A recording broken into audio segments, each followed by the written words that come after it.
Brackets हम लोग जो अभी बढ़ने वाले हैं ये स्पीयरमैन रैंक के सम के अंदर। तो स्पीयरमैन रैंक के सम जो है वो कैपिटल आर क्या रहेंगे, कैपिटल आर का फॉर्मूला फॉलो करना है। Capital R is equal to 1 minus C summation of D square upon N cube minus N और इधर 6 जोड़ना है। ये बेसिक वाला फॉर्मूला है। अभी यही फॉर्मूला है, इसके अंदर थोड़ा थोड़ा चलेगा। क्या है ये, रिपीटेशन वाला है, मतलब इक्वल रैंकिंग वाला है। तो इक्वल रैंकिंग वाला फॉर्मूले के अंदर ये जाएगा। अगर ये इक्वल रैंकिंग वाला नहीं है तो नॉर्मल में जाएगा। लेकिन यहाँ पे कोई देखेंगे हम लोग, यहाँ पे कोई डिजिट रिपीट हो रहा है, नहीं हो रहा है। लेकिन y में देखो, y में ये 43 है, ये 43 है, रिपीट हो रहा है। तो यहाँ पे ये इक्वल रैंकिंग के फॉर्मूले में जाने वाला है। ये इक्वल रैंकिंग वाला फॉर्मूला हमें यहाँ पे यूज करना पड़ेगा। कुछ नहीं करना है, एक ब्रैकेट ऐसा करना है। रैंक कितना, रिपीटेशन वाले डिजिट कितने, एक ही है तो खाली प्लस साइन डालना है, 1/12 डालना है, m1 क्यूब बोलना है माइनस m1 बोलना है, उसका ब्रैकेट क्लोज करना है, हो गया फॉर्मूला। या ये फॉर्मूला आपका बन गया है। ओके, तो यहाँ पे देखो हम लोग अभी क्या करेंगे, ये जो वैल्यूज है ये वैल्यूज टेबल के अंदर इंसर्ट करने वाले हैं। तो यहाँ पे देखो 40, इसके बाद 42, उसके बाद 45, इसके बाद 35, इसके बाद 36, इसके बाद 39।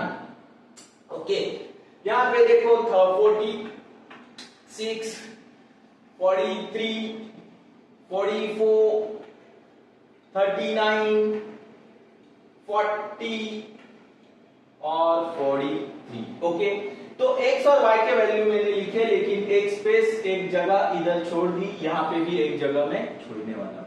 क्यों?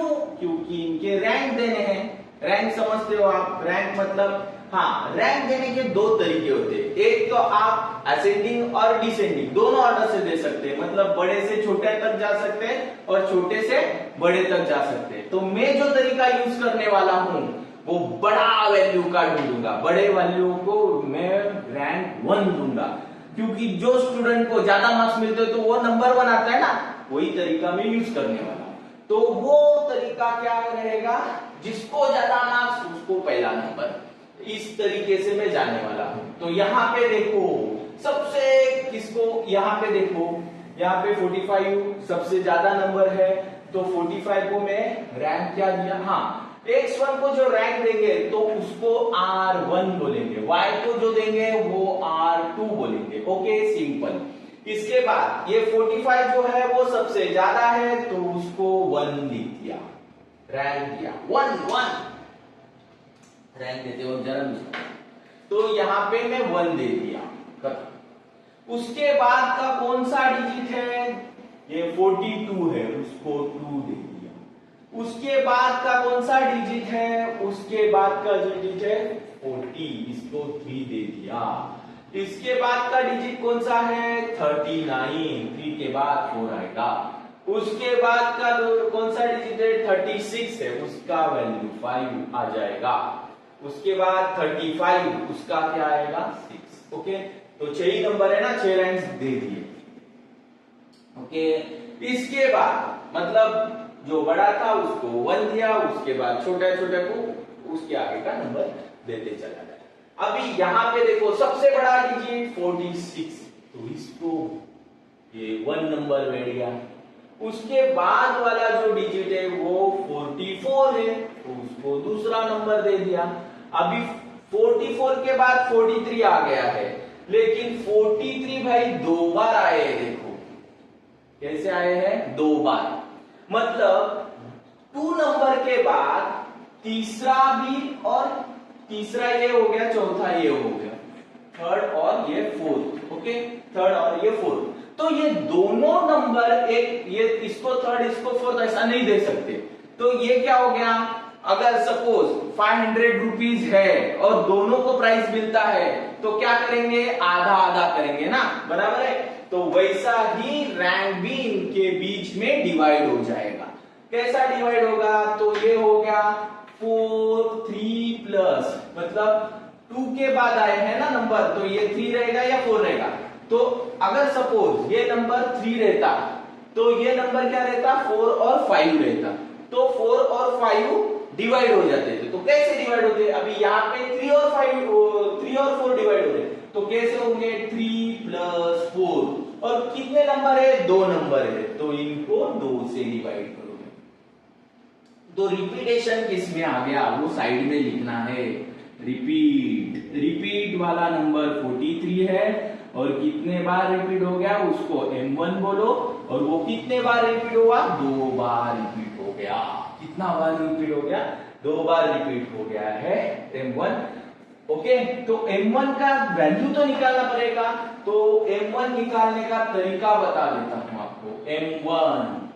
M1 तो तरीका क्या है, ये 2 नंबर है, इसके लिए नीचे जो वैल्यू है 2 लिखा। अगर ये 43 3 बार रहते तो 3 4 5 और डिवाइड करते वक्त हम लोग ने 3 लिया रहता। ओके, लेकिन यहाँ पे हम लोग 2 लेंगे, ये हो गए 7 डिवाइडेड बाय 2, ये हो गया 3.5, मतलब 3 और 4 डिवाइड होके 3.5, इधर इसको 3.5 इसको 3.5 देना है। 3.5 इसको दिया, 3.5 इसको दे दिया, खत्म स्टोरी। अभी ये दोनों के अंदर 2 डिजिट खत्म हो गए, 3 और 4, तो आगे वाला चलेगा। आगे वाला कौन सा रहेगा, 40 के लिए 5th रैंक आएगा, 5th रैंक आ गया। 5th के बाद आगे वाला 6th 39 को चला गया। ये रैंक भी अजब चीज है, ओके, कि वो बाट नंबरिंग करता है ना, किसको जो ऊपर रहेगा उसको फर्स्ट सेकेंड ऐसा रैंक दे देता है, वैसे ही इसमें।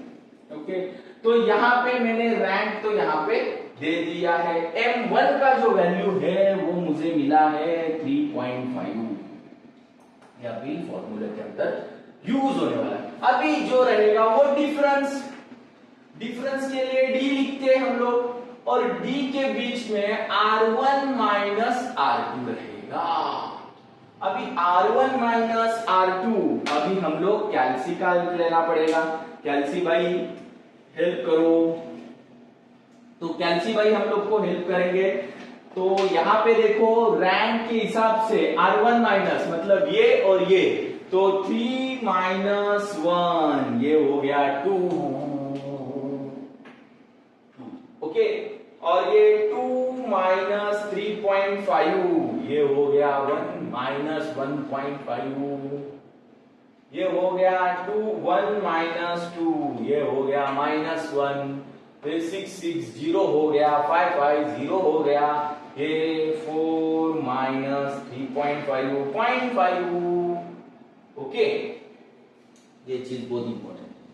इसके बाद हमें फॉर्मूले के अंदर d का स्क्वायर लगने वाला है, d का स्क्वायर। तो d का स्क्वायर मतलब इसका स्क्वायर करो 4, ये स्क्वायर नहीं बनेगा, 1.5 का स्क्वायर ये बनेगा 2.25, 1 का स्क्वायर 1 ही आएगा, ये 0.5 का स्क्वायर क्या बनेगा 0.2.5 0 0, ओके।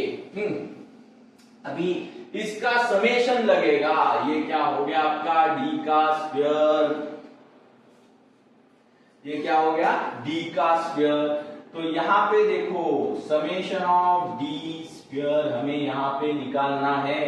तो समेशन ऑफ d स्क्वायर कैसे निकालेंगे, 4 प्लस 2.25 प्लस 1 प्लस 0.25, तो ये बन गया 7.5, ओके, 7.5 का वैल्यू आ गया है।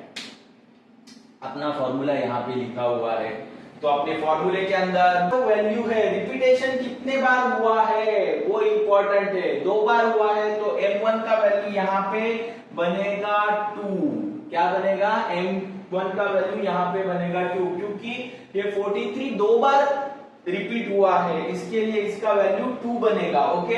अगर ये 3 बार रिपीट होता तो इसका वैल्यू 3 बनता, ओके। और अगर इस यही सम के अंदर और कोई 40 अगर रिपीट होते हैं, मतलब 43 भी है, 40 भी रिपीट होते हैं, तो M1 के बाद M2 वेरिएबल हम लोग को और भी एक वेरिएबल ऐड करना पड़ता। ओके, लेकिन अभी मैं इसके अंदर फॉर्मूला कैसे यूज करूंगा, देखो R is equal to 1 minus 6 summation of D square. क्या आया है आपका समेशन ऑफ डी स्क्वायर 7.5 है, और उस 7.5 है प्लस इसके बाद 1/12, इसके बाद 2 का क्यूब माइनस 2 अपॉन क्या है वैल्यू n का क्यूब। n का क्यूब क्या बनेगा, देखो n का क्यूब, n है अपना 6, 6 का क्यूब माइनस 6। ओके, तो यहाँ पे देखो हम लोग कैल्सी के ऊपर चले जाएंगे, तो ये जो है 2 छोटे छोटे टुकड़ों में आपको करना है, इससे क्या हो जाएगा, कैलकुलेशन आसान रहेगा और मिस्टेक होने का चांस बहुत कम रहेगा। तो 2 का क्यूब माइनस 2, तो ये हो गया अपना 6 डिवाइडेड 6, इसका आंसर 6 आएगा, और 6 डिवाइडेड बाय 12, तो ये हो जाएगा 0.5। तो यहाँ पे मैं 1 माइनस 6 और इसका वैल्यू आ जाएगा आपका 7.5 प्लस ये हो गया आपका 0.5। ओके, यहाँ पे भी कैलकुलेशन करके लेते हैं, 6 का क्यूब है यहाँ पे भी माइनस 6, और ये हो जाएगा आपका 210। ओके, और ये फॉर्मूला हमेशा ध्यान में रखना है, n का भी क्यूब है, m का भी क्यूब है, और माइनस m नीचे है, माइनस m ऊपर है। ओके, भूलना नहीं है आपको इक्वल रैंकिंग वाले सम के अंदर। ओके, ये बहुत इंपॉर्टेंट चीज है। इसके बाद 7.5 प्लस 0.5, तो ये बन गया 8, और 8 इंटू 6 क्या हो जाएगा 1 माइनस, तो 8 इंटू 6 कुछ भी आपको आता है तो भी कैलसी के ऊपर करो, गलत नहीं होना मांगता है। 48 डिवाइडेड बाय 210। ओके, तो R इज इक्वल टू क्या बनेगा, देखो 1 माइनस 48 डिवाइडेड बाय 210, तो ये वैल्यू बनती है आपकी 0.7714, और आपका R यहाँ पे आ गया है, R इज इक्वल टू 0.7714, ये आपका R आ गया है। ये इक्वल रैंकिंग वाला सम था, और भी इक्वल रैंकिंग वाले सम हम लोग लेने वाले हैं, और ये जो सम है ये कभी पूछा है वो भी मैं आपको बता दे। जून 22 को ये सम पूछा है, जून 22 को ये सम पूछा गया है। ओके, तो यहाँ पे देखो इक्वल रैंकिंग वाला ये प्रॉब्लम है। इसके अंदर आपको कोई भी डाउट आता है, कुछ भी क्वेरी है आपकी, तो कमेंट बॉक्स में कमेंट करके आप जरूर मेरे को बता दीजिए। ओके, और आपको मेरा वीडियो अच्छा लगता है तो थैंक्स, लाइक और शेयर जरूर करना। Thanks for watching my video.